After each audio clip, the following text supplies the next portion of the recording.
한 우주적인 태극의 조화 속에 한 궤들을 밟아나가는 존재들이라고 할 수 있다는 거예요. 그렇다면 그런 자각이 나온다면은 그런 태극인 존재로서 태극의 64개를 춤춰나가고 밟아나가는 존재로서 그렇게 합당하게 살아야 돼요. 자부심을 가져야 돼요. 그리고 그러한 삶답게 지혜롭고 밝고 그리고 커다란 조화와 협력을 통해서 세상을 좀 더 살맛나게 만들고 밝게 만드는 존재로 살아갈 사명이 있다고 할 수 있죠. 그리고 주역의 근본적인 사고, 근본적인 발을 디디고 있는 데는 생생입니다.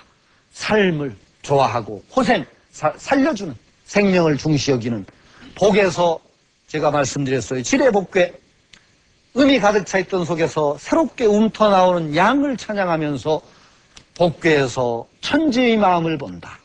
호생지덕, 다시 되살려내는 이 천지의 마음, 이 마음이 우리의 마음입니다. 주역의 마음이고 우리가 그러한 태극인 존재로서 이 세상을 좀 더 밝고 살맛나는 세상으로 커다란 태극의 조화를 이루어나가는 그런 존재로 살아나가는데 근본적으로 갖춰 나가야 될 마음은 호생지덕입니다. 삶을, 생명을 중시 여기고 내 생명과 남의 생명, 모든 생명들이 조화롭게 사는 세계를 이루는 그런 꿈들을 꾸셔야 됩니다. 참말로 서양적인 대립과 갈등, 이분법적인 사고, 영혼을 가진 존재와 영혼을 갖지 않은 존재. 인간만 영혼을 가졌고 데카르트식 사고방식은 자연은 기계라고 생각했습니다. 정교한 기계장치.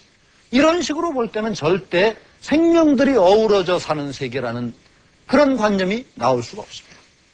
주역을 통해서 우리는 그런 생명들이 각각 제자리를 차지하고 끝없는 올바른 감흥을 통해서 조화로운 세계를 이루어나가는 그런 이상을 가지고 그걸 향해서 함께 나아갈 수가 있다는 것이죠. 주역의 가장 근본적인 원리는 그런 생명들이 서로 감흥을 통해서 올바른 변화를 이끌어 나가는 세계입니다.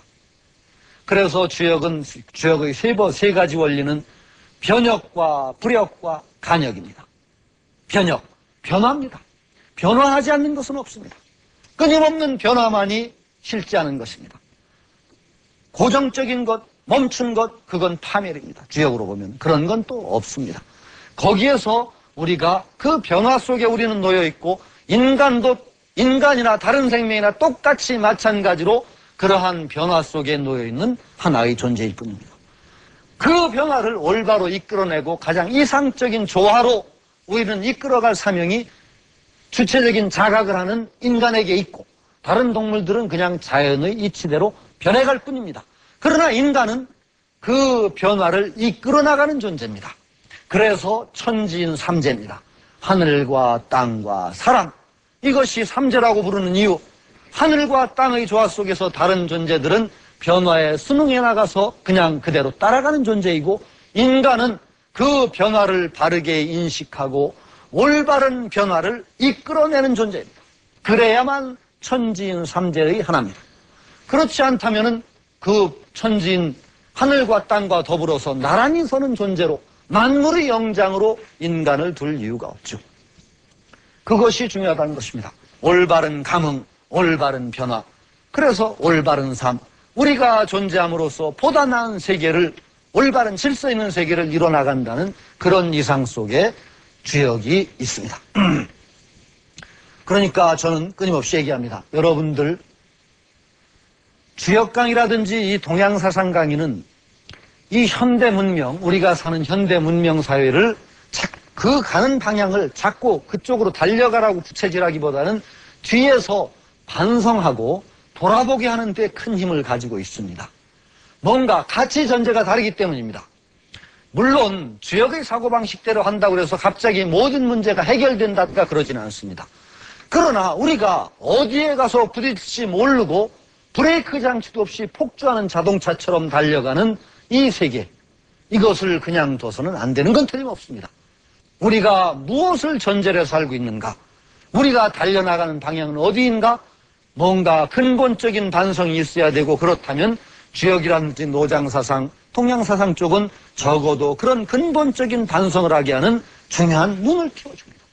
이게 만병통치약은 아닐지 몰라도 우리 사는 삶을 다시 한번 뿌리로부터 돌아보고 새로운 움직임을 일으켜 나가는데 이런 가르침이 가장 시발점이 될 것이라고 저는 믿습니다. 그리고 우리가 조금씩 달라진 눈, 다른 가치관 이런 것으로 세상을 보기 시작하고 자기 삶을 조금씩 바꿔 나간다면은 그리고 그렇게 사는 것을 값 있는 삶이라고 여기고 정말 그렇게 사는 것을 보람있다고 생각하는 종교적인 자세까지 가는 분들이 나서신다면은 그런 분들 100명만 있으면 10년 안에 세계를 바꾼다는 것도 틀림없지 않습니까? 여러분 이제 주역 강의 이런 좋은 인연 이것도 감흥이라고 했습니다. 어째서 이렇게 감흥이 일어나서 참 이 주역 강의를 들었겠습니까? 이 강의를 들은 인연으로 여러분들이 이제 제가 이 한마디 여러분들께 묻겠습니다. 아까 했던 말 여러분은 태극의 꿈입니다. 지금 어느 교회에 논일고 계십니까? 여러분들 이제 가끔 물으십시오. 나 태극의 꿈 지금은 어느 교회를 놀고 있는가? 이렇게 한번 물으신다면은 우리 삶이 조금은 더 의미 있고 보람 있는 삶이 되고 그런 존재들이 모여 사는 이 세계가 좀 더 보람 있고 밝은 세계가 될 것이라고 믿습니다. 그런데 조금이나마 도움이 됐기를 바라면서 오늘 강의를 마칩니다. 그동안 애청해 주셔서 정말 감사합니다. 예.